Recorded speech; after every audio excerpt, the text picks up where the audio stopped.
ஆண்டை கர்த்தர் நமக்கு கொடுத்து முதல் ஆராதனையிலே நம்ம எல்லாரையும் ஆண்டை ஒருமித்து கொண்டு சேர்த்திருக்கிறார். மெய்யாகவே இந்த வருஷம் நம்ம ஒவ்வொருடைய வாழ்க்கையிலும் ஒரு ஆசீர்வதிக்கப்பட்ட ஒரு மகிமையான ஆண்டாக கர்த்தர் தருவாராக. வாசிக்கலாமா? எரேமியா தீர்க்க தரிசன புத்தகம் 29ஆம் அதிகாரம் 11வது வசனம். எரேமியா 29வது அதிகாரம் 11வது வசனம்.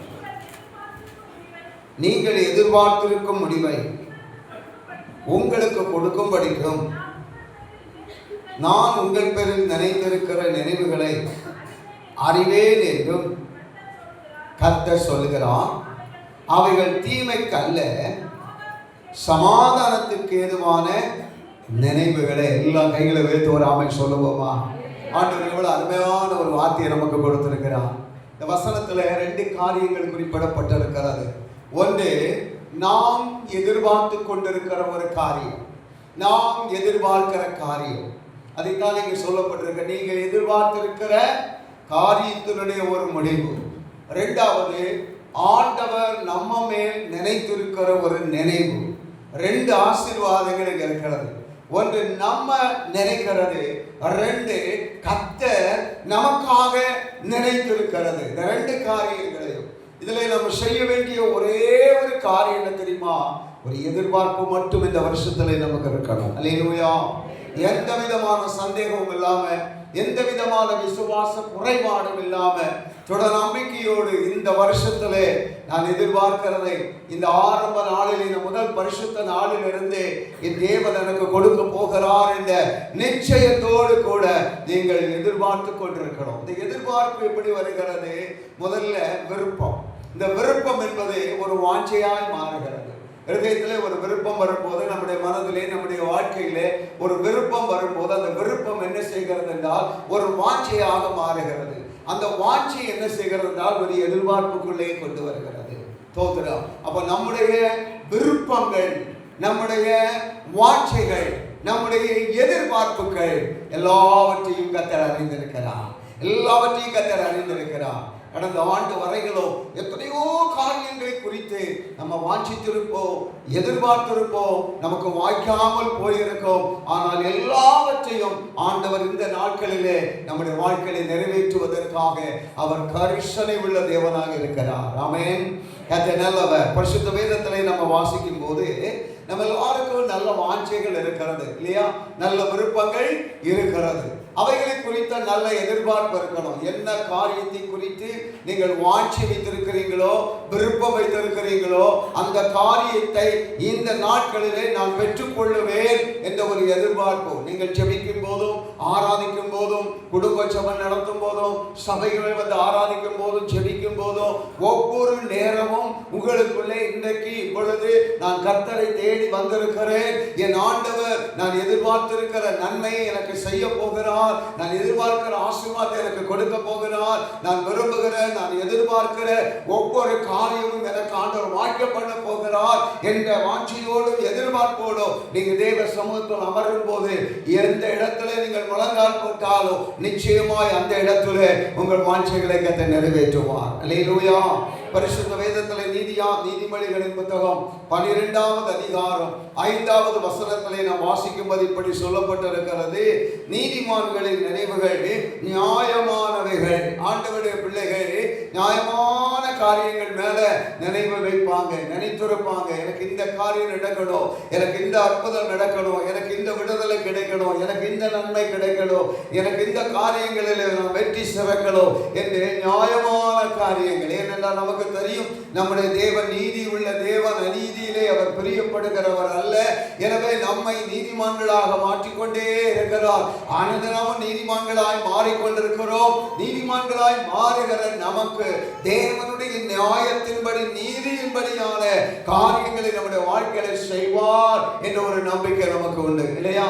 எனவே தான் ஆண்டோட வேதம் சொல்லுகிறது, நீதிமான்களுடைய நினைவுகள் நியாயமானவைகள். அதை ஆண்டவர் ஒத்துக்கொள்ளுகிறார். என் பிள்ளைகள் எதை விரும்புகிறாங்களோ, எதை எதிர்பார்க்கிறாங்களோ அது நியாயமானது, அது தேவையானது, அவர்களுக்கு அதுக்கு செய்யப்படத்தக்க வேண்டியது என்று சொல்லி ஆண்டவர் அதை நியாயப்படுத்துகிறார். ஆமென்.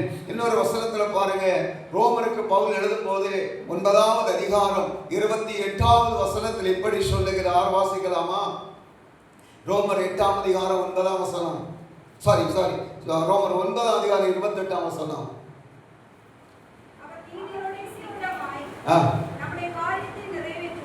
அவர் திருவாசிங்க, அவர் நீதியோடு சீக்கிரமாய் தம்முடைய காரியத்தை நிறைவேற்றுவார். எத்தனை நம்புறீங்க? ஒரு ஆமென் சொல்லுங்க பாப்போம். நம்முடைய ஆண்டவர் நம்முடைய வாஞ்சைகளை, நம்முடைய விருப்பங்களை, நம்முடைய எதிர்பார்ப்புகளை சீக்கிரமாய் நிறைவேற்றுகிற தேவன். அவர் தாமதிக்கிறவர் அல்ல. இத்தனை வருஷம் தாமதித்தார் என்றால் ஏதோ ஒரு நோக்கத்தோடு தாமதித்தார், ஏதோ ஒரு குறிக்கோளோடு ஆண்டவர் தாமதித்தார். ஆனால் இனி அவர் தாமதிக்கிற தேவன் அல்ல. அல்லேலூயா. இந்த காலை நேரத்தில் நமக்குள் இருக்க வேண்டிய நீங்கள் ஒவ்வொருவரும் பல காரியங்களை குறித்த எதிர்பார்ப்போடு இருக்கிறீங்க. இன்றைக்கும் நீங்க பல எதிர்பார்ப்போடு கூட வந்திருக்கலாம். ஒருவேளை நீங்கள் வேறு எதிர்பார்ப்பு இல்லாவிட்டாலும் இன்றைக்கு நான் ஆண்டவருடைய ஆலயத்துக்கு போகிறேன், ஆராதனை எனக்கு ஆசீர்வாதமா இருக்கணும், கர்த்தர் என் கூட பேச வேண்டும் என்ற ஒரு எதிர்பார்ப்போடு கூட நீங்க வந்திருக்கலாம். எனக்கு ஆண்டவர் ஆசீர்வாதத்தை இன்றைக்கு தேவனுடைய ஆலயத்தில் வைத்து கொடுக்க வேண்டும் என்ற எதிர்பார்ப்போடு கூட வந்திருக்கலாம். ஆனால் உங்களுக்குள்ள இருக்கிற எல்லா எதிர்பார்ப்புகளையும் கர்த்தர் நிறைவேற்றுவார். எதிர்பார்ப்பு எப்படி வருகிறது என்று சொன்னேன். முதலாவது நமக்குள்ளே ஒரு விருப்பம் வருகிறது இல்லையா? நல்ல விருப்பங்கள், நல்ல காரியங்களை குறித்த விருப்பங்கள். அடுத்து என்ன வருகிறது? அந்த விருப்பம் அப்படியே வாஞ்சையாக மாறுகிறது. எப்படியாவது அதை பெற்றுக்கொள்ளணும், அடையணும் என்கிற வாஞ்சையாக மாறுகிறது. அந்த வாஞ்சை என்பது எதிர்பார்ப்பு. இப்போது எனக்கு அது நடக்காதா, இந்த நேரம் அது நடக்காதா, இப்போது எனக்கு வாய்க்காதா என்ற எதிர்பார்ப்பு. இந்த எதிர்பார்ப்பிலே ஆண்டவர் சீக்கிரமாய் எல்லா எதிர்பார்ப்புகளையும் நிறைவேற்றுகிறவர். நமக்கு இருக்க வேண்டிய முக்கியமான 3 எதிர்பார்ப்பை குறித்து நான் சொல்ல விரும்புகிறேன். முதலாவது எதிர்பார்ப்பு என்று சொன்னா எல்லாம் நமக்கு தெரிந்த வேத பகுதியை தான் உங்களுக்கு லகுவாக இன்னைக்கு முதல் பரிசுத்த ஆராதனை ஆனாலும் ஒரு லகுவான செய்தியை கொடுக்கிறேன். பாருங்க, முதல் நம்ம எதிர்பார்ப்பு என்னன்னா தேவனுடைய ஆசீர்வாதங்களை நீங்க எதிர்பார்க்கணும். நான் சொன்னேன், நீங்க வீட்டுல ஜெபிக்கும் போதும், குடும்ப ஜெபம் பண்ணும் போதும், தனி ஜெபம் பண்ணும் போதும், சர்ச்சில் வந்து குழு ஜெபம் பண்ணினாலும், உபவாச ஜெபத்திற்கு வந்தாலும், நீங்க ஆராதனைக்கு வந்தாலும், எப்ப வந்தாலும் நீங்க அந்த எதிர்பார்ப்போடு வரணும். இந்த ஜெபத்துல ஆட்கள் நிறைய இருக்கிறாங்களா இல்லையா அதல்ல. ஒருவேளை நீங்க தனியே ஜெபிக்கிற நேரமா இருக்கலாம், 2 பேர் சேர்ந்து ஜெபிக்கிற நேரமா இருக்கலாம், குழுவா சேர்ந்து ஜெபிக்கிற நேரமா இருக்கலாம். அந்த நேரங்களிலே ஆண்டவர் எனக்கு இன்றைக்கு இப்போது இந்த அபிஷேகத்தை தருவார், இந்த நன்மையை தருவார், விடுதலை தருவார், சுகத்தை தருவார், ஆசீர்வதிப்பார், எனக்கு பரிகாரம் கொண்டு வருவார், என் வாழ்க்கையில் அற்புதங்கள் நடக்கும் என்ற எதிர்பார்ப்போடு நம்ம என்ன செய்யணும்? கர்த்தரிடத்தில் தேடணும். அதில் தேட வேண்டிய முக்கியமான காரியம், இப்போது ஆண்டவர் என்னை ஆசீர்வதிக்கணும். இந்த ஜெபத்தில் ஆண்டவர் என்னை ஆசீர்வதிக்கணும். ஆசீர்வாதத்தை குறித்த ஒரு எதிர்பார்ப்பு நமக்கு தேவை. இது 2 விதமான எதிர்பார்ப்புல இருக்கணும். ஒன்று எப்படிப்பட்ட எதிர்பார்ப்புன்னா, கடந்த காலங்களிலே நாம் எதை விரும்பினோமோ, எதற்காக ஜெபித்தோமோ, எதை ஆண்டவர் எனக்கு செய்வார் என்று நம்பினோமோ, எதற்காக நாம் தரிசனங்களை பெற்றுக்கொண்டோமோ, அதை எல்லாம் இந்த வருஷத்தின் துவக்கத்தில் இருந்து என்னுடைய வாழ்க்கையை ஆண்டவர் செய்வார். நான் நீண்ட நாட்கள் ஜெபம் பண்ணி இருக்கிறேன், உபவாசித்து இருக்கிறேன், கண்ணீர் விட்டு இருக்கிறேன், கதறி இருக்கிறேன், நம்பிக்கையோடு தேவ சமூகத்திலே காத்திருந்திருக்கிறேன். அவருடைய வசனத்தின்படி காத்திருந்த என்னை ஆண்டவர் கைவிட மாட்டார், வெட்கப்படுத்த மாட்டார். என்னுடைய காத்திருப்பதற்கு ஒரு முடிவை கர்த்தர் கொண்டு வந்து இந்த ஆண்டின் துவக்கத்திலே, கடந்த காலங்களில், கடந்த வருஷங்களிலே நான் எத்தனை காரியங்களுக்காக ஜெபம் பண்ணினேனோ, எதையெல்லாம் எதிர்பார்த்தேனோ, இந்த ஆண்டுக்குள்ளே எனக்கு நடக்க வேணும், இந்த வருஷத்துக்குள்ளே ஒரு பரிகாரம் வர வேணும், இந்த வருஷத்துக்குள்ளே இந்த அற்புதம் நடக்க வேணும் என்று எதிர்பார்த்து எதிர்பார்த்து எதிர்பார்த்திருந்த அத்தனை காரியங்களும் இந்த வருஷத்தின் ஆரம்பத்தில் இருந்து கர்த்தர் நமக்கு கொடுக்கிறார் என்ற விசுவாசத்தோடு எதிர்பார்க்கலாம். ஒரு ஆமென் சொல்லலாமா? இரண்டாவது எதிர்பார்ப்பு என்பது தற்போது நாம் வாழ்ந்து கொண்டிருக்கிற காலம், நம்முடைய எதிர்காலம். இந்த காலங்களுக்குரியதை நம்ம என்ன செய்யணும்? எதிர்பார்க்கணும். தோன்றா ஆண்டவர் இந்த வருஷத்திலே நமக்கு வைத்திருக்கிற ஆசீர்வாதங்கள், கர்த்தருடைய வருகை தாமதித்தால் வரும் காலங்களிலே, வரும் நாட்களிலே தேவன் வைத்திருக்கிற ஆசீர்வாதங்கள், அவற்றை நாம் என்ன செய்யணும்? எதிர்பார்க்கணும். ஏன்னா ஆண்டவர் எப்போதுமே இரட்டத்தனையான ஆசீர்வாதங்களை கர்த்தருடைய பிள்ளைகளுக்கு கொடுக்கிறவர். நாம் வாசித்த வசனம் சொல்லுகிறது, நம்ம நினைக்கிறது ஆண்டவர் நினைக்கிறது. நம்ம நினைக்கிறது தேவன் நினைக்கிறது. நம்ம நினைப்பது கொஞ்சம், ஆண்டவர் நினைத்திருக்கிறது அதிகம். ஒரு எக்ஸாம்பிள் பைபிள்ல நமக்கு சொல்றேன், கவனிங்க. சாலமோன் ராஜா அவருடைய இருதயத்தில் என்ன விருப்பம் இருந்ததோ அதை தேவனிடத்துல கேட்டார். ஆண்டவர் இறங்கி வந்து கேட்கிறார், நீ உனக்கு என்ன விருப்பமோ அதை கேளு, நான் உனக்கு என்ன செய்கிறேன் அதை கொடுக்கிறேன் என்று சொன்னார். அவர் எதை விரும்பினாரோ, அவருக்கு எது முக்கியமாக இருந்ததோ, எது அவருக்கு வாஞ்சியாக இருந்ததோ அதை சொன்னார். இப்ப ஆண்டவர் அவருக்கு என்ன பதில் சொல்றாரு? நீ கேட்டதையும் உனக்கு நான் கொடுக்கிறேன், நீ கேட்காத ஆசீர்வாதத்தையும் உனக்கு தருகிறேன். வராமை சொல்லுங்க பாப்போம். ஆண்டவர் எப்போதும் அதைத்தான் செய்வார். நம்ம கேட்கிறதையும் நமக்கென்று அவர் திட்டமிட்டு வைத்திருக்கிறார். இதுல பாருங்க, ஒரு புதிய மொழிபெயர்ப்பு சொல்லப்பட்டிருக்கிறது. உங்களுக்கு நம்பிக்கையும் உங்களுக்கு நல்ல எதிர்காலத்தையும் தருவதற்கு திட்டமிட்டிருக்கிறார். எரேமியா இந்த 29ஆம் அதிகாரம் 14ஆம் வசனத்தின் 2வது பகுதியில் எழுதப்பட்டிருக்கிறதை இன்னொரு மொழிபெயர்ப்பு சொல்லுகிறது. நமக்கு நல்ல நம்பிக்கை தரணும் அப்படின்னா ஒவ்வொரு காரியங்களை நமக்கு செய்ய நம்பிக்கை வரும். என் ஜெபம் வீண் போகல, நான் வேண்டுதல் ஆண்டவர் கேட்டிருக்கிறார், என் கண்ணீரே ஆண்டவர் பதில் கொடுத்திருக்கிறார் என்கிறதான ஒரு நம்பிக்கை. ஒவ்வொரு காரியங்களை செய்ய நமக்கு நம்பிக்கை வரும், விசுவாசம் வரும், தைரியம் வரும். இரண்டாவது சொல்லப்பட்டிருக்கிறது, ஆண்டவருடைய வார்த்தைகள் அழகா இருக்கு பாருங்க. நல்ல எதிர்காலம் அமைக்க நான் திட்டமிட்டிருக்கிறேன். நம்முடைய வாழ்க்கை, நம்ம குடும்பம், நம்ம தலைமுறைகளுக்கு நல்ல எதிர்காலம். இருக்கிற சூழ்நிலையை பார்க்காதீங்க, இருக்கிற நிலைமைகளை பார்க்காதீங்க. ஒருவேளை ஒரு முள்ளுக்குள் இருக்கிறதை போல நீங்க இருந்து கொண்டிருக்கலாம். ஆனா தேவன் நம்மை குறித்து வைத்திருக்கிற நினைவு, நம்ம நினைக்கிறது ஒன்று, ஆண்டவர் வைத்திருக்கிற நினைவு ஒன்று. தேவன் நம்மை குறித்து நல்ல திட்டம் வைத்திருக்கிறார். நல்ல எதிர்காலத்தை தர, நல்ல வேலையை தர, நல்ல வாழ்க்கையை தர, நல்ல குடும்ப ஜீவியத்தை தர, நல்ல ஆவிக்குரிய அனுபவத்தை தர, ஆவிக்குரிய வாழ்க்கையில் உன்னதமான நிலைமைகளை நம்மை மாற்ற, ஜீவனுள்ள சாட்சியாய் நம்மை கர்த்தர் மாற்ற அவர் பெரிய திட்டம் வைத்திருக்கிறார். அப்ப நம்முடைய விருப்பம், நம்முடைய எதிர்பார்ப்பு எப்படி இருக்கணும்?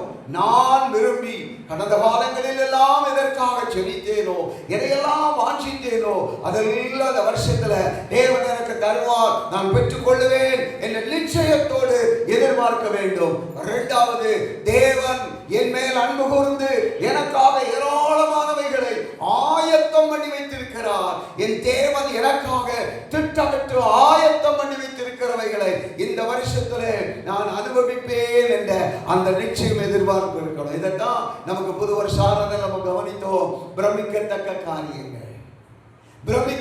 காரியங்கள், ஆச்சரியமூட்டக்கூடிய காரியங்கள். நம்ம ஆச்சரியப்படுவோம், நான் இதுக்கு ஜெபம் பண்ணலையே, இதை வாஞ்சிக்கவில்லையே, இதுக்காக நான் உபவாசிக்கவில்லையே, இதற்காக கண்ணீர் விடவில்லையே, அப்படி ஆச்சரியப்படுவோம். அப்பதான் நமக்குள்ளே அந்த தேவனுடைய அன்பு அதிகமா பொங்கும்.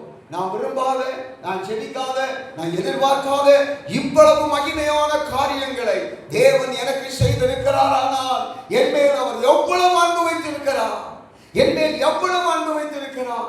அந்த அன்பு நமக்குள்ளே பொங்கும், நமக்குள்ள ஆனந்த கண்ணீர் வரும். அல்லேலூயா. அப்ப நம்முடைய வாழ்க்கையிலே நாம் விரும்ப வேண்டிய முதல் காரியம் என்னவென்னா, கடந்த கால ஆசீர்வாதங்களையும் நிகழ்கால ஆசீர்வாதங்களையும். பாருங்க, யாக்கோபுடைய வாழ்க்கையில நம்ம எல்லாருக்கும் தெரியும், யாக்கோபு 20 வருஷம் தன்னுடைய மாமனாருடைய வீட்டில் இருந்தார். 14 வருடம் அவருடைய திருமணம், பிள்ளைகளை பெற்றெடுக்கிற குடும்ப வாழ்க்கைக்கு செலவிட்டார். அதுக்கே அவருடைய எல்லாம் போச்சு, உழைப்பு, பிரயாசம், சம்பாத்தியம் எல்லாம் போயிட்டு. அடுத்த 6 வருஷத்துக்குள்ளாலே அவர் ஆண்டவருடைய சமூகத்தில் ஜெபம் பண்ணினார். என்னை ஆசீர்வதி, என் காலங்கள் எல்லாம் போயிட்டு. திடீரென்று அவனுக்கு சிந்தை வந்த போது அவர் தன் மாமனார் கேட்கிறான், என் குடும்பத்துக்காக நான் இனி சம்பாத்தியம் பண்ணுவது எப்போ? என் காலமெல்லாம் போயிட்டு, நான் 14 வருஷம் உமக்காக நான் உழைச்சிருக்கிறேன், எனக்கு கிடைச்ச சாப்பாடு தான் மிச்சம், நான் மீதி அவ்வளவுமே உமக்கே உழைச்சிருக்கிறேன், என் குடும்பத்திற்காக நான் சம்பாத்தியம் பண்ணுவது எப்போ? அவரோடு பேசி ஒரு உடன்படிக்கை பண்ணி, இன்ன விதத்தில் வருகிற ஆடுகள் எல்லாம் உனக்கு என்று சொல்லி அவர் வாக்கு கொடுத்தார். அது வேதம் சொல்லுகிறது, 10 தடவை மாற்றினாராம். அதை 10 தடவை, 6 வருஷத்துல 10 தடவை மாற்றினாராம். தன் மனைவியிடத்துல சொல்லும் போது சொல்லுகிறார், 10 தடவை மாற்றினார். அப்படி மாற்றின பிறகும் யாக்கோபு ஜெபம் பண்ணினார், ஆண்டவரே என் கடந்த காலங்கள் எல்லாம் வீணாய் போயிட்டு, என் பிரயாசம் வீணா போயிட்டு, கடந்த காலங்களில் என்னால் ஒன்றுமே பெற்றுக்கொள்ள முடியல, என்னை ஆசீர்வதியோன்னு சொல்லி அவர் ஜெபம் பண்ணினார். பாருங்க, அந்த 14 வருஷம் அவர் வேலை செய்து சம்பாதித்ததை விட இந்த 6 வருஷம் அவர் உழைச்சது ரொம்ப ஆசீர்வாதமா இருந்தது. இப்ப அவர் திரும்பி வரும்போது என்ன சொல்லுகிறார்? வெறும் ஒரு கோலும் கையுமாக இந்த நதியை தாண்டி நான் அப்புறத்துக்கு போனேன். இப்பொழுது 2 மிகுந்த பரிவாரங்களோடு, அப்படின்னா 2 பெரிய சேனையோடு, திரட்சியோடு நான் கடந்து வருகிறேன் என்று சொல்லுகிறார். மாத்திரமல்ல, தன் சகோதரனுக்கு அவர் வெகுமதியாய் கொடுக்கும் போது எவ்வளவு கொடுக்கிறான் பாருங்க. அப்ப கடந்த காலங்களை நினைத்து, கடந்த காலங்களிலே இழந்ததை, நாம் சுதந்திரிக்க வேண்டியதை சுதந்திரிக்க முடியாமல் போன நிலைகளை உணர்ந்து ஆண்டவருடைய சமூகத்திலே நாம் ஜெபம் பண்ணும் போது இந்த வருஷத்துல ஆண்டவர் எல்லாவற்றையும் எனக்கு தருவார் என்ற ஒரு நம்பிக்கையோடு நீங்க எதிர்பார்க்க வேண்டும். பாருங்க, ஒரு விருட்சத்தை நட்டால் கூட அதற்கு அது பிழைத்து வளர்ந்து அது ஒரு பலன் கொடுக்கிற ஒரு குறிப்பிட்ட காலம் இருக்கிறது. ஒரு விவசாயம் பண்ணினால் கூட அந்த நிலத்தை பண்படுத்தி அந்த பயிரை போட்டு அது உரம் போட்டு தண்ணி விட்டு களை பிடிங்கி அதை வளர்த்து எடுத்து அதை அறுவடை செய்து வீட்டுக்கு கொண்டு வரணும்னா கூட 6 மாசம் தேவைப்படுகிறது. தோத்துடும். இதே போல கடந்த காலங்களிலே நீங்க விதைச்சிருக்கிறீங்க, பண்படுத்தி இருக்கிறீங்க, நீங்க உரம் போட்டு இருக்கிறீங்க, நீங்க பராமரிச்சு இருக்கிறீங்க, உங்க வாழ்க்கையில விரும்பின காரியங்களை நீங்கள் வளர்த்தெடுத்திருக்கிறீர்கள். இந்த வருஷத்திலே அதன் பலனை நாம் சுதந்திரிக்க போகிறோம். எத்தனை பேர் நம்புறீங்க? ராமன் சொல்லுங்க பார்ப்போம். இந்த வருஷத்திலே அதனுடைய பலனை நாம் ஒவ்வொருவரும் சுதந்திரிக்க போகிறோம். தோத்துடும். அந்த நம்பிக்கையில ஜெபிக்கணும். அடுத்து பாருங்க, இந்த யாக்கோபுக்கு எல்லாம் கிடைச்சு, ஒரு குறையும் இல்லை. சிலருடைய வாழ்க்கையில் என்ன செய்வாங்கன்னா, இந்த ஜெபம் விட்டுருவாங்க, இல்லைன்னா ஜெபிக்கிறது எதுக்கு ஜெபம் பண்ணுவாங்க?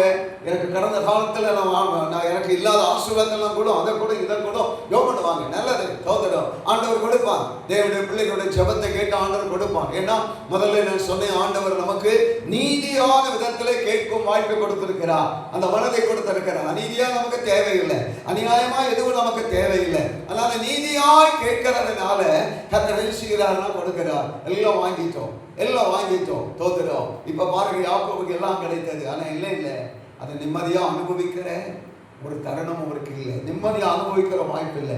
நிறைய பேருக்கு அப்படிதான். ஆசீர்வாதங்கள் நிறைய வரும், ஆனா அவங்களால அதை நிம்மதியா அனுபவிக்க முடியாது. தலைமுறைகளுக்கு ஆசீர்வாதமா இருக்காது. அதற்கு அவர் என்ன செய்கிறார் பாருங்க, தேவ சமூகத்திலே தனிமையிலே போய் என்னை ஆசீர்வதியும் என்று ஜெபம் பண்ணார். என்னை ஆசீர்வதி. இப்ப யாக்கோபுக்கு என்ன குறை இருக்கிறது? மனைவி, பிள்ளைகள், ஆடு, மாடு, வேலைக்காரங்க, ஒட்டகம், கழுதை, என்ன தேவையோ அந்த காலத்துக்கு தேவையான எல்லா ஆசீர்வாதம் இருக்கிறது. பெரிய கோடீஸ்வரனா இருக்கிறார். அவர் பெரிய கோடீஸ்வரனா இருக்கிறார். இப்ப அவருக்கு என்ன தேவை இருக்கிறது? என்னை ஆசீர்வதியோ என்று சொல்லி போய் அவன் தேவனிடத்தில் நிற்க வேண்டிய காரியம் என்ன? தோத்துறார். எனக்கு எல்லாம் இருக்கிறது, நீங்க ஆசீர்வதித்து கொடுத்தாதான் அது எனக்கு ஆசீர்வாதமா இருக்கு. நல்லா கவனிச்சிருக்கு. நீங்க வேலை செய்கிறீங்க, சின்ன வருமானம் தான் வருது, அதால உங்களால் சமாளிக்க முடியல. ஒன்றை புரிந்து கொள்ளுங்க, நீங்க கிடைக்கிற அந்த காசை வாங்கின உடனே தேவ சமூகத்தில் ஒப்பு கொடுத்து ஜெபம் பண்ணுங்க. ஆண்டவரே, இவ்வளவுதான் இருக்கு, எனக்கு இவ்வளவு தேவை இருக்கிறது, இவ்வளவு பிரச்சனை இருக்கிறது, இவ்வளவு கடன் இருக்கிறது, இந்த மாதம் முழுது நான் ஓட்டணும், எனக்கு நீங்க இதை ஆசீர்வதித்து கொடுங்க. ஜெபம் பண்ணி பாருங்க. வருமானம் சின்னதா இருந்தாலும் இந்த மாசம் முடியும் போது உங்களை கர்த்தர் நடத்தின விதங்களை நினைத்து நீங்க நன்றி சொல்வீங்க. ஒரு குறைவும் உங்க வாழ்க்கையில் வருவதில்லை. அல்லேலூயா. ஏன்னா கர்த்தருடைய ஆசீர்வாதம் தான் ஐஸ்வர்யத்தை கொடுக்கணும் வசனம் சொல்லியிருக்கு. நமக்கு என்ன இருந்தாலும் அதை தேவன் ஆசீர்வதித்து கொடுக்கணும். இயேசு கிறிஸ்து தேவன், இந்த உலகத்துல தேவனாக வந்தார். அந்த இயேசு கிறிஸ்துவுக்கு ஒரு தேவை வந்தது. 3 நாட்கள் உபவாச ஜெபம், இரவும் பகலும். பிள்ளைகள் இருக்கிறாங்க, அதுல பெரியவங்க இருக்கிறாங்க, முதிர்ந்தவங்க இருக்கிறாங்க. 3 நாட்கள் ஜெபம் முடித்து வீட்டுக்கு அனுப்பும் போது இயேசுவுக்கே மனதுக்கு கஷ்டமா இருந்தது. இரவும் பகலும் 3 நாள் என்கிட்ட உட்கார்ந்து என் வார்த்தை கேட்டு இருக்கிறாங்க. இந்த ஜனங்கள் போகும்போது வழிகளை களைத்து போவாங்க, சோர்ந்து போவாங்க, தளர்ந்து போவாங்க. மலையிலே உட்கார்ந்து இருக்கிறாங்க, கீழே இறங்கி போகணும். இப்போ அவங்க களைத்துருவாங்க என்று சொல்லி சீசர்களை கூப்பிட்டு சொல்லுகிறார், இவர்களுக்கு சாப்பாடு கொடுங்க, இவர்களுக்கு ஆகாரம் கொடுங்க. அவர்களிடத்தில் என்ன இருக்கு? எத்தனை பேர் யோசிச்சாங்களோ தெரியாது. ஒரு கூட்டத்தை முடிக்கவும் மாட்டேங்கிறாரு, மக்களை வீட்டுக்கு அனுப்பவும் மாட்டேங்கிறாரு. தோத்துடும் அப்படி இல்லையா? தோத்துடும். நம்ம சில நேரம் நினைப்போம், சில ஃபங்க்ஷன் சண்டே ஸ்கூல் ப்ரோக்ராம் நடக்கும்போது தோன்றும் பிள்ளைகள் டான்ஸ் எல்லாம் நல்லா ப்ராக்டிஸ் ஆகி கம்முன்னு நிற்பாங்க. அந்த நேரத்தில் பாஸ்டர் வந்து பிரசங்கம் பண்ணி நின்னாருன்னா பிள்ளைகளுக்கு எப்படி இருக்கும்? சார் ஒரு பிரசங்கத்தை முடிச்சு நம்மளை ஆட வர மாட்டேங்கிறாரு இல்லையா? தோத்துடும். அப்படி இருக்கும். தோத்துடும். இன்னைக்கு நல்லா கவனிக்கணும். ஆண்டோட வேதத்தில் சீசர்கள் என்ன நினைத்தாங்களோ தெரியல. அப்போ சீசர்கள் எங்கே போவாங்க கொடுக்கறதுக்கு? சொல்றாங்க ஆண்டவர் இவ்வளவு மக்கள், புருஷர்கள் மட்டும் 5000 புருஷர்கள். அன்றைக்கு அவருடைய கணக்கு 20 வயசுக்கு மேலே உள்ளவங்க, 20 வயசுக்கு மேலே உள்ள ஆண்கள் மட்டும். தோத்துடும். எந்த இடத்துல பாருங்க, ஆண்டவரை பின்பற்றுகிற கூட்டத்தை நீங்க பாருங்க, எந்த இடத்துல பாருங்க, ஆண்களை விட பல மடங்கு பெண்களை தான் அதிகம் இருப்பாங்க இல்லையா? அப்போ 5000 புருஷர்கள் இருக்கிறாங்க. அடுத்த பிள்ளைகள், அடுத்து பெண்கள் எவ்வளவு இருந்திருக்கும்? வேதத்தில் குறிப்பிடல, புருஷர்கள் மட்டும்தான் குறிப்பிடப்பட்டிருக்கிறார். தோத்துடும். இப்போ இத்தனை பேருக்கு சாப்பாடு கொடுத்து எங்க கொடுக்கறது? எந்த கடையில போய் வாங்குறது? எந்த ஹோட்டல்ல வாங்குறது? இப்போ உடனே நீங்க சொன்னா யார் ஆர்டர் பண்ணி கொடுப்பா என்று சொல்லி சீசர்கள் கேட்கிறாங்க. ஆண்டவர் கேட்க, உங்கள்கிட்ட என்ன இருக்கிறது? உங்களிடத்துல என்ன இருக்கிறது? இவங்க கையில ஒண்ணும் கிடையாது, சீசர்கள் கையிலே ஒண்ணும் இல்லை. தோத்துடும். இந்த காலத்துல இருக்கிற சீசர்களா இருந்தா என்ன செய்வாங்க? உடனே என்ன செய்வாங்க? மாறி போயிருவாங்க, சபை விட்ட மாறி போவாங்க. இத்தனை வருஷம் இவர் கூட இருந்த பிறகு எங்களுக்கு என்ன இருக்குன்னு தெரியல, எங்களை பற்றி இவருக்கு இன்னும் தெரிய மாட்டாங்க. எங்கிட்ட கேட்கிறாரு, உங்கள்கிட்ட என்ன இல்லையா? தோத்துடும். ஆனால் அவர்கள் என்ன செய்தாங்க? அந்த கூட்டத்துக்குள்ள தேடினாங்க, ஏதாவது அகப்படுமா, ஏதாவது அகப்படுமா. தேடி பார்த்தா ஒரு சின்ன பையன் 2 மீனும் 5 அம்பும் வச்சிருக்காங்க. தோத்துடும். ஒரு மாசம் பிரசங்கம் பண்ண ஒரு இப்படி பண்ணினார். அந்த தம்பி 2 நெத்தலி மீன் வச்சிருந்தாங்க. நான் கூப்பிட்டவரை நீர் பார்த்துறாங்க, சிறு மீன் வருகிறாரு, அவ்வளவுதான். 2 சின்ன மீன் வச்சிருந்தேன். அந்த சின்ன மீன் தான் ஒரு நெத்தலி ஏறிட்டார். 2 மீனும் 5 அப்பூர் இருக்கிற மக்கள் கூட்டத்தில் பல ஆயிரங்கள், 5000 அல்ல பல ஆயிரங்கள். இப்ப கொடுக்கணும். இயேசு அவர் தேவன், அவர் சாதாரணமாக அப்பம் உண்டாகட்டும் சொன்னால உண்டாகும். ஏன்னா ஆதியாகமம் உண்டாக வசனத்துல பாருங்க, உண்டாக கடவுள் தான் உண்டாயிட்டு. வார்த்தை, இந்த வார்த்தை தான் இயேசு. உண்டாகட்டும்னா உண்டாயிரும். சூரியன் உண்டாயிட்டு, சந்திரன் உண்டாயிட்டு, நட்சத்திரங்கள் உண்டாயிட்டு, வெட்டாந்தரம் உண்டாகட்டும்னா பூமி உண்டாயிட்டு. அந்த ஆண்டவருக்கு இப்போது இந்த மக்களுக்கு தேவையான உணவுகளுக்கு உண்டாகட்டும்னா உண்டாகும். இல்லைன்னா ஒரு வானத்தை பார்த்து கைய வசத்தினா போதும் 40 வருஷம் செல்வ ஜனங்களுக்கு வானத்திலிருந்து மன்னாவை இறக்கி கொடுத்த ஆண்டவர் இப்போ கொடுக்க முடியும். நல்ல கவனி. ஆனா அதை செய்யல. இப்போ ஒரு சின்ன பையன் கையில் இருக்கிற 2 மீனும் 5 அப்பத்தையும் வாங்கி கைகளை ஆண்டவருக்கு நேராக உசத்தி இதை ஆசீர்வதித்தார். அந்த பிதாவுக்கு நேராக கொடுத்தார். இது எதை காண்பிக்கிறது தெரியுமா? இதை பார்க்கிற ஒவ்வொருவரும் தேவனுடைய எது இருந்தால் தங்கள் கையில் என்ன இருக்கிறதோ அதை தேவனிடத்தில் கொடுத்து ஆசீர்வதித்து வாங்க வேண்டும் என்று கர்த்தர் விரும்புகிறார். அப்படி ஆசீர்வதித்து வாங்கினார். ஒரு பையனுக்கு சாப்பிட இருந்த உணவு அங்கே வந்திருந்த அவ்வளவு ஆயிரக்கணக்கானவர்களை சாப்பிட்டு 12 கோடைகள் நிறைய மிச்சம் எடுக்கக்கூடிய அளவுக்கு அது ஆசீர்வாதமாய் மாறினது. நம்ம ஜெபிக்க வேண்டிய காரியம் அது. அவங்க வருமானம் சின்னதோ பெரிதோ எது வந்தாலும் அந்த வருமானத்தை வச்சு நீங்க ஜெபம் பண்ணலாம். ஆண்டவரே எனக்கு ஆசீர்வதித்தான். இதுதான் இருக்கு என் வாழ்க்கையின் எதிர்காலத்துக்கு வேற எந்த மார்க்கமும் இல்லை. இதை வச்சு நான் ஆளணும், எனக்கு நீங்க ஆசீர்வதிங்க. ஒவ்வொருவரும் ஆசீர்வாதத்தை எதிர்பாருங்க. ஆண்டவர் இந்த சின்ன வருமானத்தை ஆசீர்வதிப்பார். அவர் கையில கொடுத்துட்டீங்கன்னா அந்த காசு எங்க போகுது தெரியுமா? ஆண்டவர் கையில போகுது. திருப்பி நம்ம செலவு பண்ணும்போது யாரை செலவு பண்ண தெரியுமா? அவர் கையில வச்சு தான் செலவு பண்றாரு. அந்த நம்பிக்கை இருக்கணும். நான் கர்த்தர் கையில கொடுத்து ஆசீர்வதிச்சிருக்கிறேன். அவர் என்ன செய்திருக்கிறாரு? அதை வச்சு நான் எல்லாம் நடத்துறாரு. அந்த விசுவாசம் நம்ம செலவு பண்ணாலும் நம்மை கொண்டு அவர் செலவு பண்ணுறார். அப்போ அவருக்கு தெரியும் இந்த மாதம் எது தேவை, என்ன தேவை தெரியும். ஒரு குறைவில்லாமல் நடத்தி அந்த மாதம் முடியும் போது கொஞ்சமாயிலும் நீங்கள் மிச்சம் எடுக்கக்கூடிய அளவில் ஆண்டவர் நம்மளை ஆசீர்வதிப்பார். அல்லேலூயா. அப்போ தேவனுடைய ஆசீர்வாதங்களுக்காக நீங்கள் என்ன செய்யணும்? ஜெபம் பண்ணணும். பரிசுத்த வேதத்தில் நீங்கள் வாசிக்கும் போது 1 நாளாகமத்தின் புத்தகம் 4ஆம் அதிகாரம் 10வது வசனத்தில் யாபேஸ் என்ற ஒரு மனுஷனை பார்க்கிறோம் இல்லையா? யாபேஸ் என்ற ஒரு மனுஷன். அந்த மனுஷனுக்கு ஒரு எதிர்பார்ப்பு இருந்தது. என்ன எதிர்பார்ப்பு? அவனுக்கு இருந்த எதிர்பார்ப்பு என்ன? நான் ஆசீர்வதிக்கப்படணும், நல்ல வாழணுங்கிற ஒரு எதிர்பார்ப்பு. யாபேஸ் என்றால் துக்கத்தின் மகன் என்று அர்த்தம். அவன் பிறந்த போதே அவன் தகப்பனார் மரித்து போனார். எல்லாரும் இந்த பையன் மேல, இந்த பையன் கரகம் பிடிச்ச பையன், இவன் பிறந்ததும் தகப்பனார் செத்து போனாருன்னு இவனை அப்படியே ஒதுக்க ஆரம்பிச்சுட்டாங்க. தோத்திரம். இவனை குறித்து பலரும் பலதும் சொல்ல ஆரம்பிச்சுட்டாங்க. இவனை கனவீனம் பண்ண ஆரம்பிச்சுட்டாங்க. ஒருவரும் இவரை ஏற்றுக்கொள்ளுவார் இல்லை, குடும்பக்காரர்கள் ஏற்றுக்கொள்ளுவார் இல்லை, சகோதரங்களும் ஏற்றுக்கொள்ளுவார் இல்லை. வாழ்க்கையில ரொம்ப வேதனை. காரணம், இவன் வீட்டுல வந்தாலும் தரித்திரம், இவங்களோட சேர்ந்தா நமக்கு தரித்திரம் உண்டாகும், இவன் மேல ஒரு பெரிய சாபம் இருக்கு. அப்படி குடும்பம், சகோதரங்கள், உறவினர்கள், தேசம் எல்லாம் வெறுத்து ஒதுக்கி தள்ளினது. ஆனால் அவனுக்கு ஒரு எதிர்பார்ப்பு இருந்தது. என்ன தெரியுமா?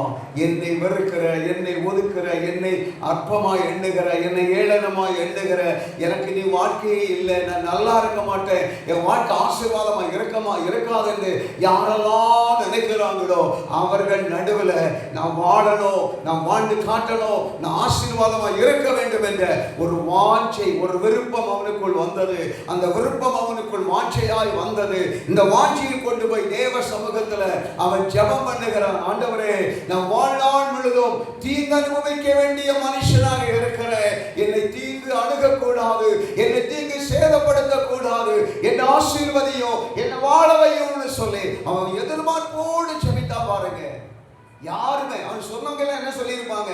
எப்ப நீ எல்லாம் ஒரு இடத்துல வாழ்றது வேஸ்ட், நீ யாருக்கும் பிரயோஜனம் இல்லை, அப்படிதான் சொல்லி இருப்பாங்க. ஆனாலும் அந்த விமர்சனங்கள் மத்தியிலே, அந்த அவமானங்கள் மத்தியிலே, ஒதுக்கப்பட்டு தனிமைப்படுத்தப்பட்ட அந்த சூழ்நிலைகளே அவனுக்குள் ஒரு விருப்பம் வந்தது.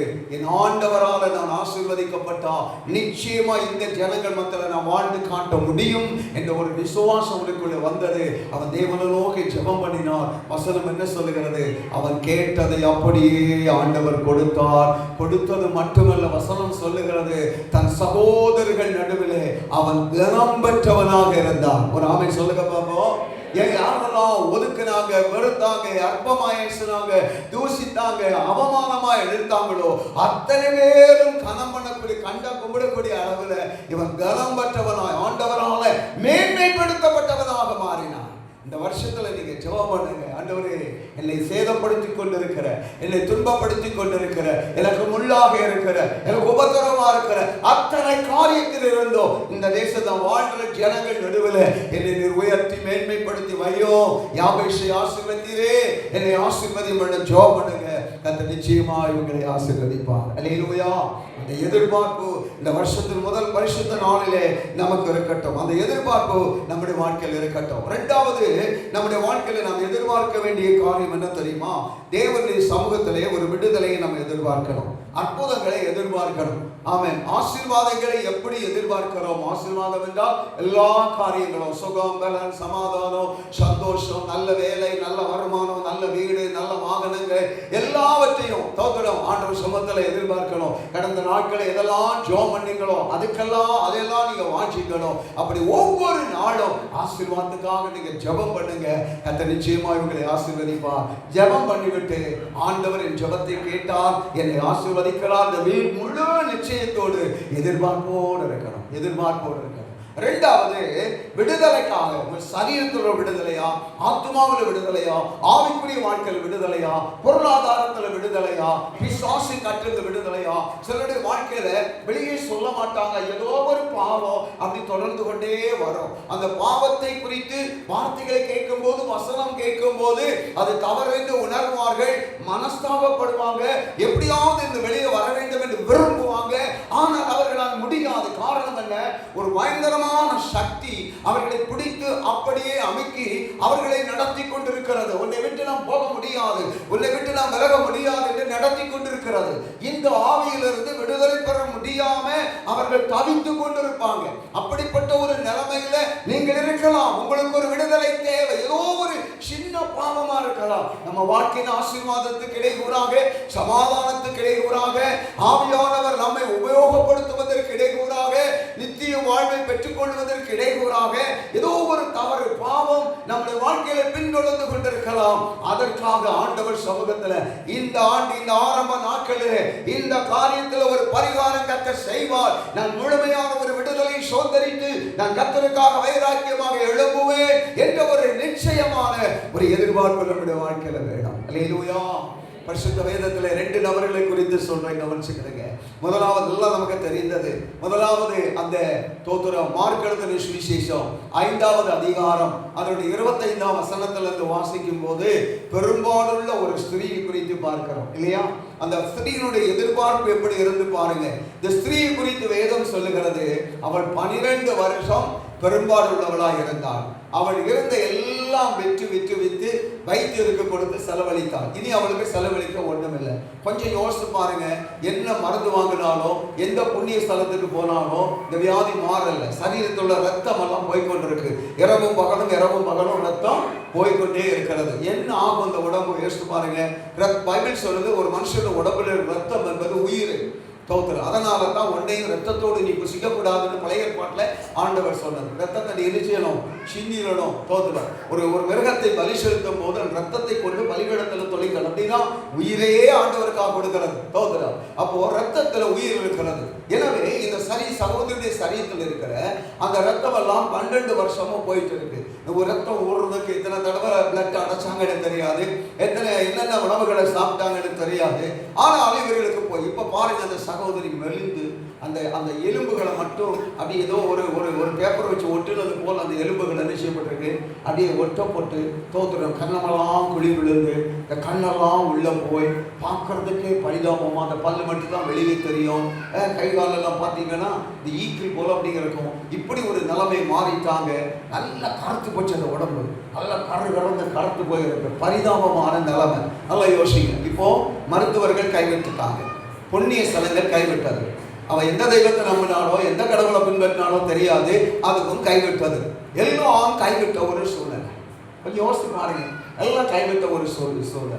இந்த சூழ்நிலையில அவளுக்கு ஒரு எதிர்பார்ப்பு இருக்கு. என்ன எதிர்பார்ப்பு தெரியுமா? இயேசு இந்த கிராமத்துக்கு வரணும். இயேசு வந்தால் நான் போய் அவருடைய வஸ்திரத்தின் ஓரத்தை தொடுவேன், எனக்கு சுகம் கிடைக்கும். இப்போ அந்த எதிர்பார்ப்புல இருக்கிறார். அவளுக்கு ஒரு அற்புதம் நடப்பதற்கு அவருடைய எதிர்பார்ப்பு தான் காரணம். ஏன் தெரியுமா? இந்த மார்க் 5ஆம் அதிகாரத்தில் முதல்ல இருந்து வாசி பாருங்க. ஒரு பிசாசினால் பிடித்த வாலிபனை இயேசு குணப்படுத்தினார். இவன் இந்த பிசாசுகள் எல்லாம் என்ன போச்சு, அன்றைக்கு 2000 பன்னியை ஒருத்தன் மேய்ச்சிட்டு இருந்தான். அந்த 2000 பன்னிகளுக்குள்ளும் போச்சு. ஒரு பன்னிக்குள்ள 3 பேர். ஒரு பன்னிக்குள்ள எத்தனை பேர்? 3 பேர். 6000 பேர் இல்லையா? 2000 பன்னி. அப்போ பாருங்க, தோத்துடும்.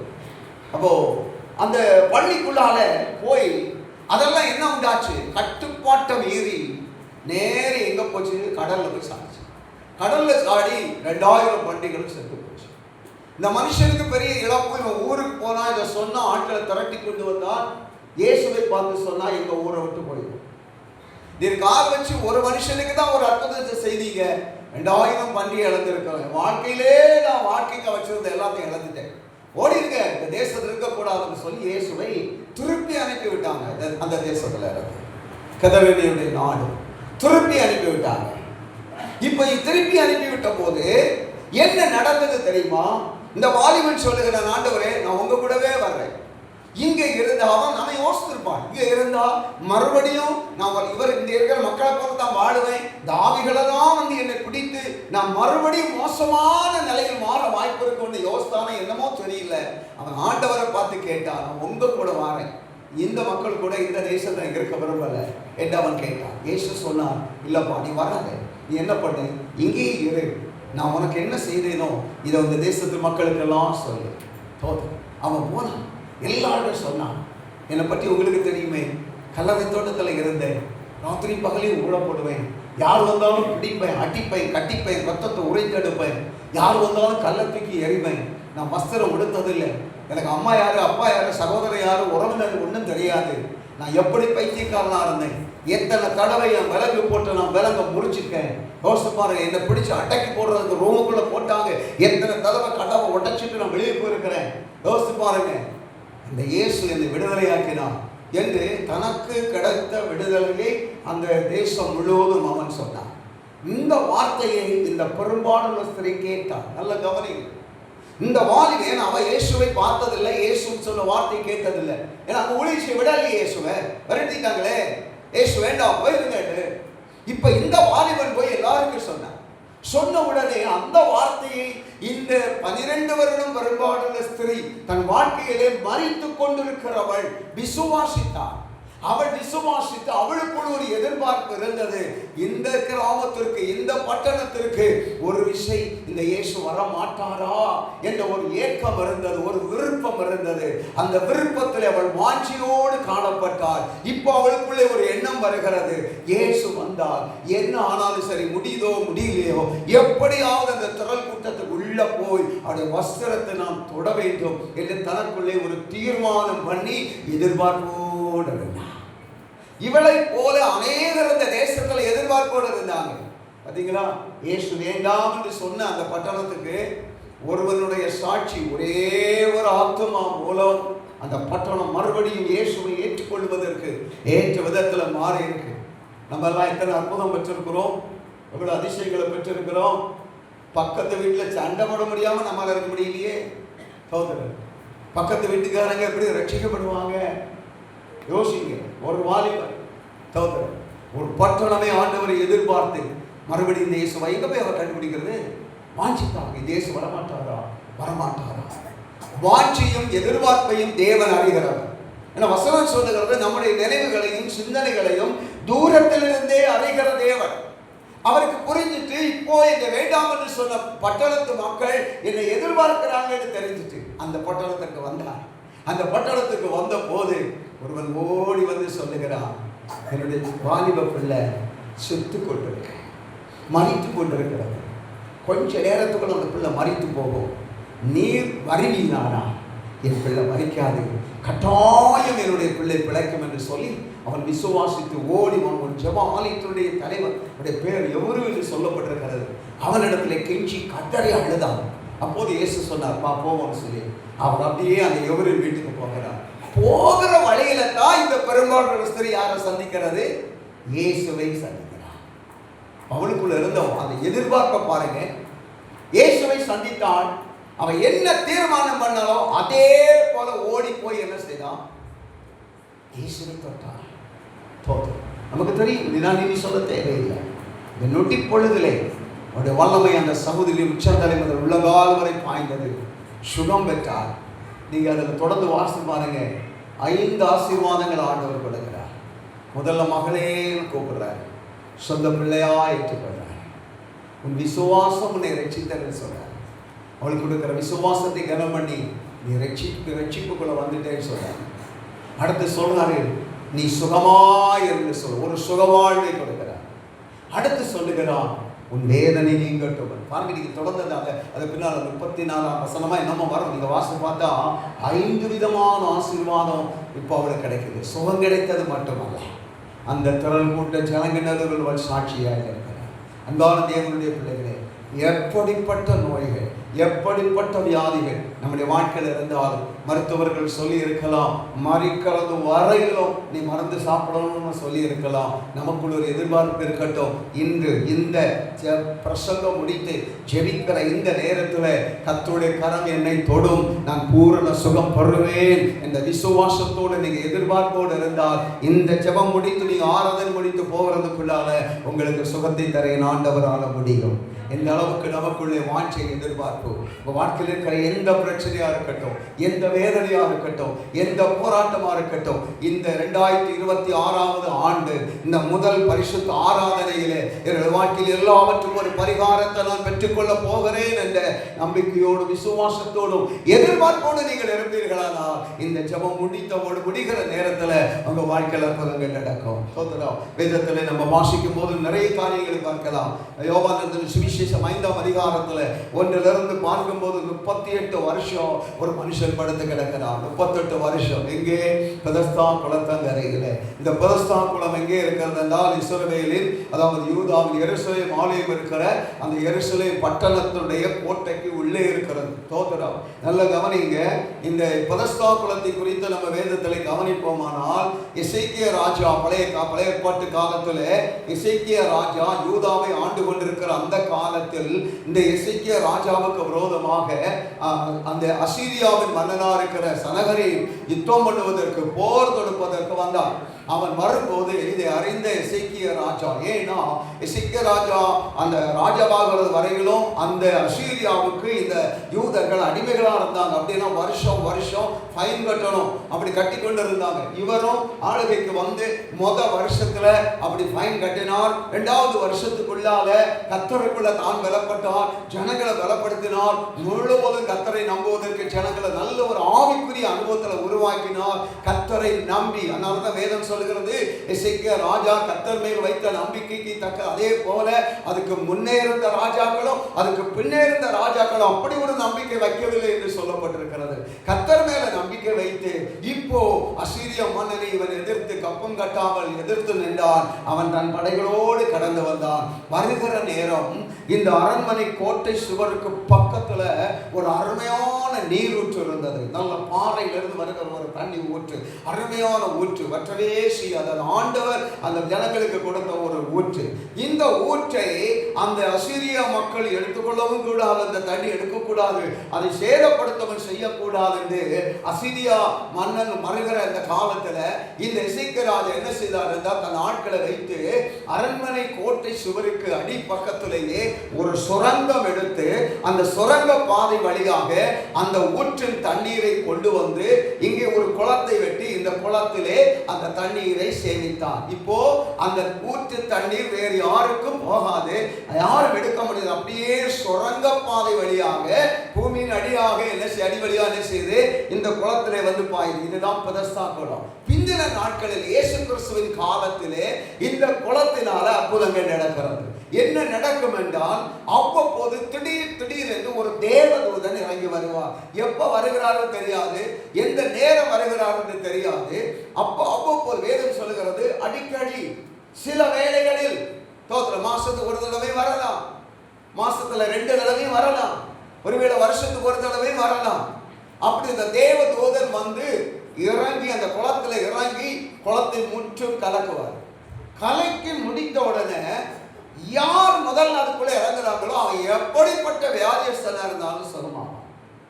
இப்போ இந்த அற்புதத்தை பெற, விடுதலையை பெற 38 வருஷமா ஒரு மனுஷன் படுத்து கிடக்கிறான். கொஞ்சம் யோசிச்சு பாருங்க.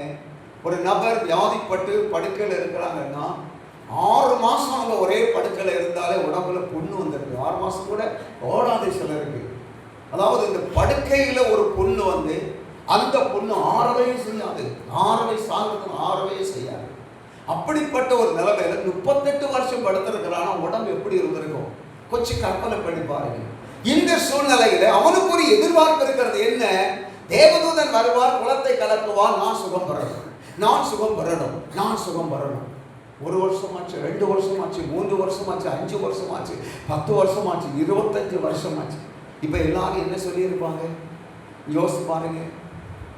உனக்கு சுகம் கிடைக்கணுமா இருந்தா, ஆண்டவர் அப்படி சுத்தம் கொண்டு இருந்தா, அந்த தூதன் வருகிற நேரத்தில் ஃபர்ஸ்ட்ல ஒன்னே ஆண்டவர் தூக்கியாவது உள்ள போட்டிருக்கலாம். ஆனால் உனக்கு ஆண்டவர் சொல்ல சுகம் கிடைக்கும், இது நீ சாகிறது வரை இருக்கும், உனக்கு சுகம் கிடைக்கும். அப்படி நிறைய பேர் சொல்லியிருக்கேன். இன்னைக்கு சில டாக்டர்ஸ் அப்படிதான் சொல்லுவாங்க. ஏன்னா அவங்க அந்த வியாதியை குறித்து அறிந்திருக்கிறதன்படி ஒரு சரீரத்தில் ஒரு வியாதி வந்து ஒரு விலகினம் வந்துன்னா அது என்ன பாதிக்கும், அது மாறுமா மாறாதா, பரிகாரம் உண்டா இல்லையா, எல்லாம் அவங்களுக்கு தெரியும். கற்றுக்கொண்டது அது வந்து அவங்க சொல்லுவாங்க. அதை கேட்கிறவங்களுக்கும் அது அப்படியே மனசில் நம்பிக்கை வருகிறது. விசுவாசி வராங்க, 1 மாசத்துல செத்துக்கிடுவாங்க. இல்லை நல்லா போனால் 2 மாசம், இல்லை 5 மாசம், கேட்கறதெல்லாம் கொடுத்துருங்க எப்படி சொல்லுவாங்க. இப்போ 38 வருஷமா கிடக்கிறான், சாவு வரல, சுகமும் கிடைக்கல. எப்படி இருந்திருக்கும்? ஏமாற்றம் அடைந்தான், மனம் உடஞ்சிட்டான், மனம் வந்துட்டான்.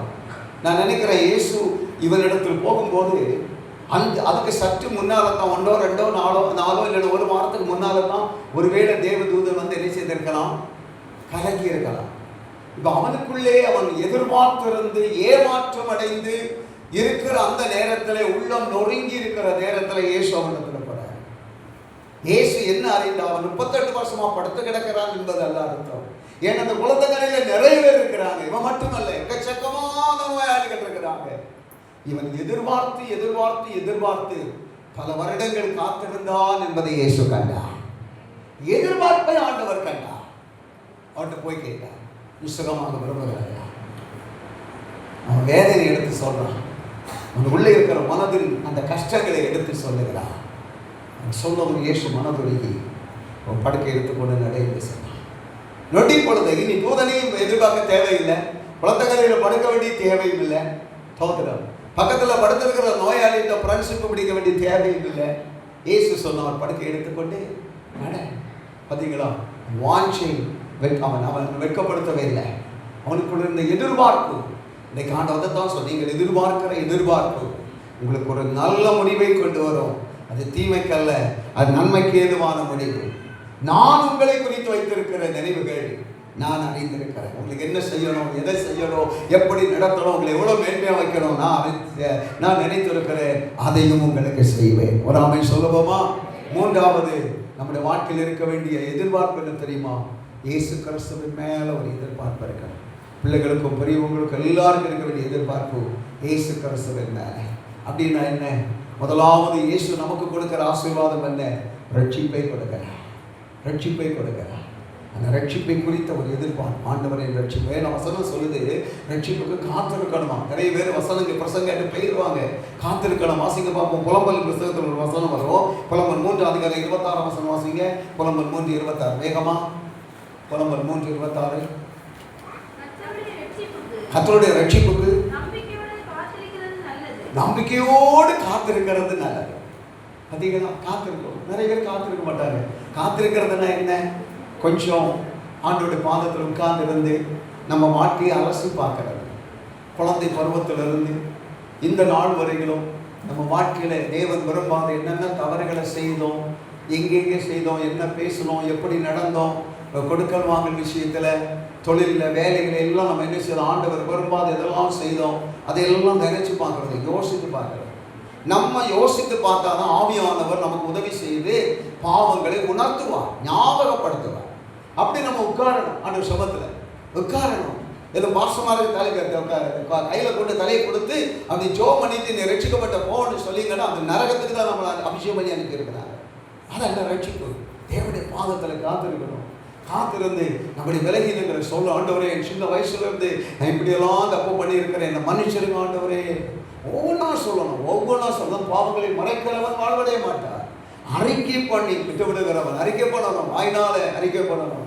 வேதம் சொல்லுகிறது, நீதி உண்டாக விசுவாசிக்கிறோம், ரட்சிப்பு உண்டாக வாயினால் அறிக்கை பண்ணுகிறோம்.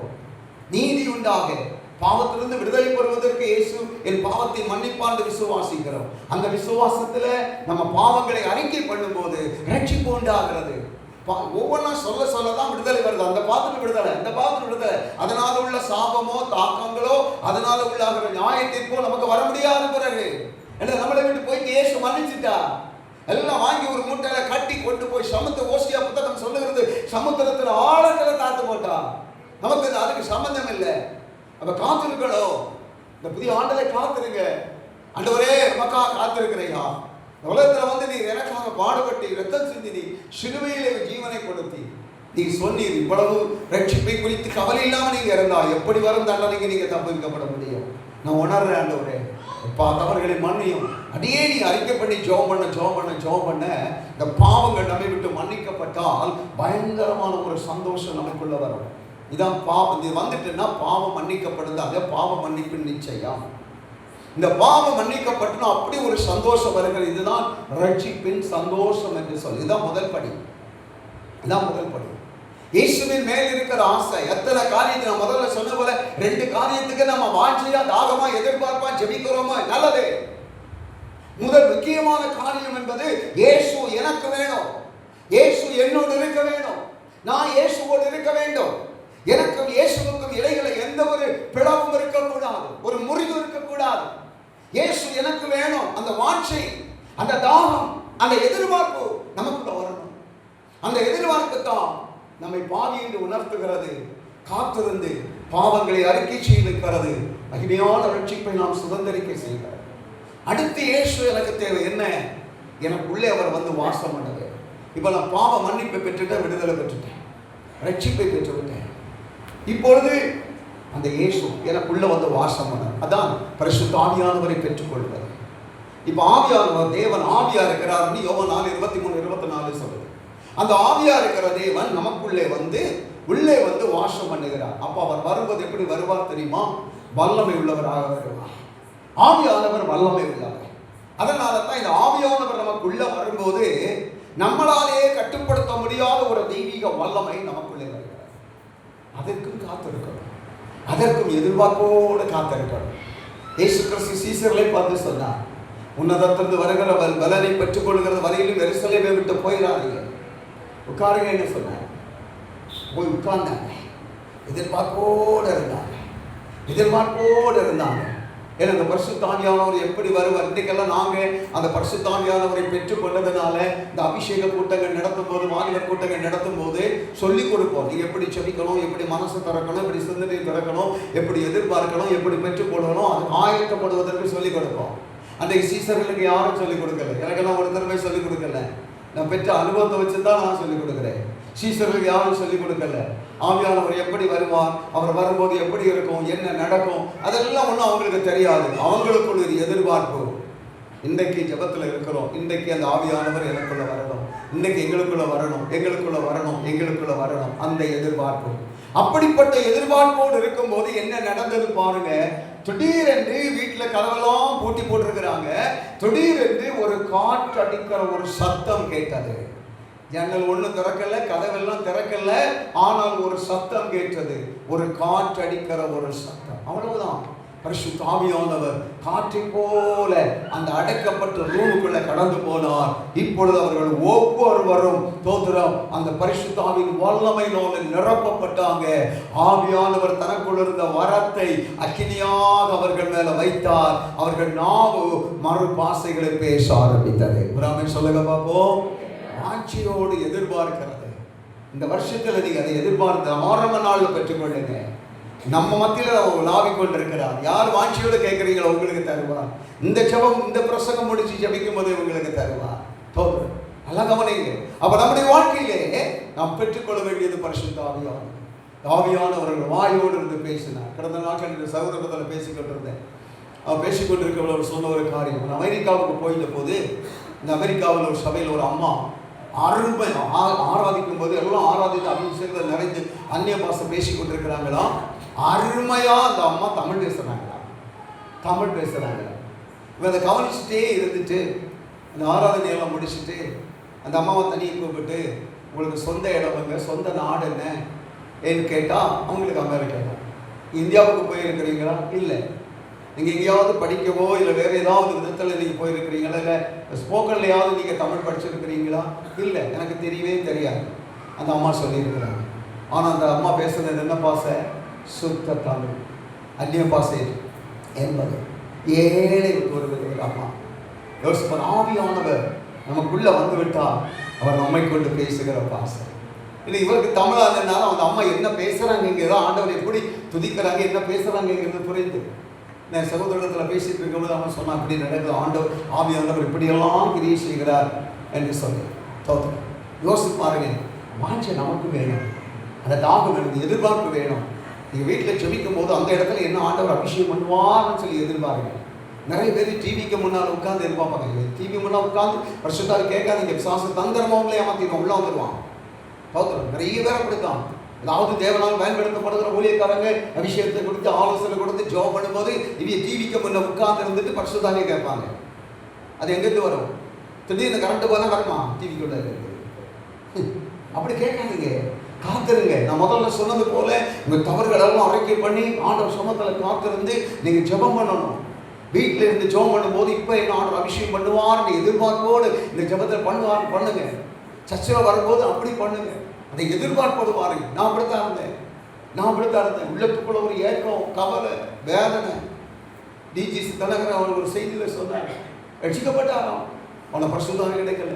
வருஷக்கணக்காக அழுதாராம், கண்ணீர் விழித்து, வருஷக்கணக்காக அழுது கண்ணீர் விழித்து ஜெபம் பண்ணார். கடைசி ஒரு ஊழியக்காரர் சொன்ன ஒரு சின்ன ஆலோசனையை கேட்டு அப்படியே அர்ப்பணிச்சிருக்கிறார்.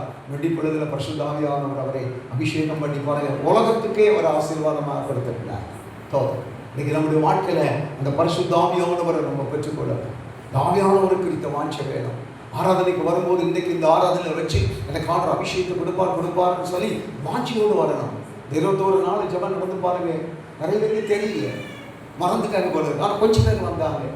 அந்த ஜெபத்தில் நான் அபிஷேக கூட்டம் இடத்துல வந்தவங்களுக்கு தெரியும், அந்த ஜெபத்தில் ஒரு பிள்ளை மேலே ஆவியானவர் இறங்கி அவன் அபிஷேகம் பண்ணார்.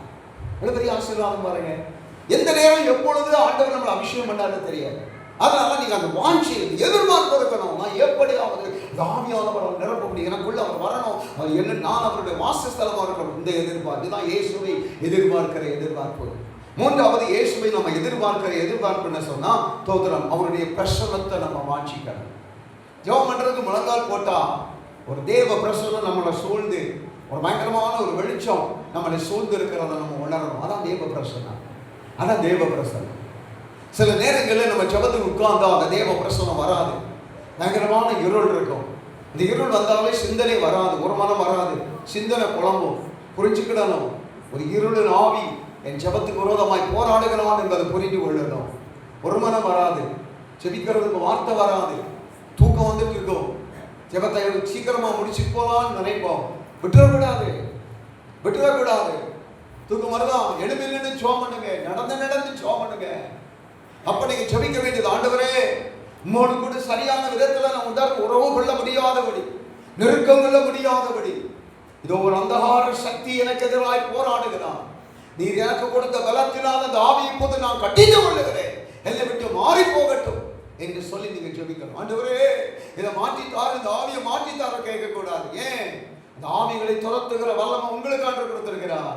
அந்த ஆவிகளை கடிந்து கொண்டு அதில் விடுதலை பெறுவதற்குரிய அதிகார உரிமை ஆண்டவர் நமக்கு கொடுத்திருக்கிறார். இந்த வார்த்தையில் அவங்க வல்லமை ஆண்டவர் வெளிப்படுத்துகிறார். கடிந்து கொள்ளுங்க, கடிந்து கொண்டு ஆண்டவரை துதிக்க கொஞ்ச நேரம், அந்த இருள் மாறும், அந்த நிலைமை மாறும். திடீரென்று நம்ம கண் அடைச்சிட்டு தான் இருப்போம். கரண்ட் போயிட்டு வந்தால் லைட் எரிந்தது போல ஒரு உணர்வு வரும், பார்த்தீங்களா?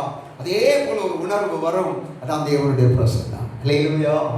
கர்த்தருடைய பிரசன்னம் எப்பொழுதும் அந்த வாஞ்சியா இருக்கணும். முழங்கால் போட்டால் உடனே ஆண்டோடைய பிரசன்னத்தை நம்ம உணரணும். உடனே மகிமை அங்கே வந்து இறங்க. நான் ஸ்தோத்திரம் பண்ணினாலே அந்த இடத்துல இருக்கிற ரூமா அந்த மகிமை நிரப்பணும். ஸ்தோத்திரம், இந்த மகிமை நிரப்பணும். இதுதான் ஆண்டவர் மேல் இருக்கிற வாஞ்சை, தேவன் இயேசு கிறிஸ்துவின் மேல் இருக்கிற வாஞ்சை. அவருடைய பிரசன்னத்தையும் மகிமையும் வாஞ்சிக்கணும். அதே போல அவருடைய கிரியை அப்படின்னு நம்ம ஜெபம் பண்ணும்போது எதுக்கு ஜெபம் பண்றோமோ அந்த காரியம் அப்பொழுதே ஆண்டவர் செய்து ஆகணும். அந்த எதிர்பார்ப்பு வேணும் நமக்கு. ஆண்டவரே நம்ம ஆட்சி உச்சமிக்கிறேன், எங்கேயோ தூரத்தில் இருக்க ஒரு நபர் உங்களுக்கு ஃபோன் பண்ணி சொல்றாங்க, எனக்கு உடம்பு கொஞ்சம் கஷ்டமா இருக்கு, எனக்கு கொஞ்சம் விலகினமா இருக்குன்னு சொல்லி தோத்துறோம். ஃபோன் பண்ணி சொல்றாங்க வச்சுக்கிடுங்க. நீங்க ஃபோன்ல தான் ஒருவேளை ஜெபம் பண்ணுவீங்க, அடுத்த நிமிஷம் போய் என்ன பண்ணுவீங்க? முழங்கால் போட்டு, ஆண்டவரே இந்த நபர் கஷ்டப்படுறாங்கப்பா, அவர்களுக்கு நான் அடுத்த ஃபோன் பண்ணும்போது நல்ல செய்தி எனக்கு கிடைக்கணும், இப்பவுமே அவங்களை தொடுங்க, இந்த நிமிஷத்திலே தொடுங்க என்று சொல்லி நீங்க விசுவாசத்தோட ஜெபம் பண்ணுங்க. ஜெபம் பண்ணி பாருங்க, உங்க விசுவாசத்தை கர்த்தர் கனம் பண்ணி அந்த நபரை தொட்டு இருப்பார். அடுத்து போன் பண்ணும்போது சொல்லுவாங்க, உங்ககிட்ட போன் பேசுற பிறகு எனக்கு கொஞ்சம் பரவாயில்லைன்னு சொல்லுவாங்க, நான் நல்லா இருக்கிறேன்னு சொல்லுவாங்க. காரணம் என்ன? ஆண்டவர் கிரியை செய்து விட்டார். நம்முடைய ஜெபத்திலே ஆண்டவர் ஜெபத்தை கேட்டு ஆண்டவருடைய செயல் வெளிப்பட்டு விட்டது. இப்படிதான் ஒவ்வொரு காரியத்திற்கும் எதிர்பார்க்கிறோம். நான் இப்ப ஜெபம் பண்ணுவேன், கிரியை நடக்கும். சிலர் ஆஸ்பத்திரியில் இருப்பாங்க, கடுமையான இருப்பாங்க, போன் பண்ணுவாங்க, ஒன்றும் இல்லை, ஆண்டவர் உதவி செய்வார். ஒரு வார்த்தை நம்ம சொல்றோம். ஏன் சொல்லுகிறோம்? நமக்கு ஒரு நம்பிக்கை இருக்கிறது, நாம் இப்ப ஜெபம் பண்ண போறோம், ஆண்டவர் நமக்கு அற்புதம் செய்வார். அப்படித்தான் நம்மளுக்கு உதவி நம்ம செய்து கொண்டிருக்கிறோம் இல்லையா?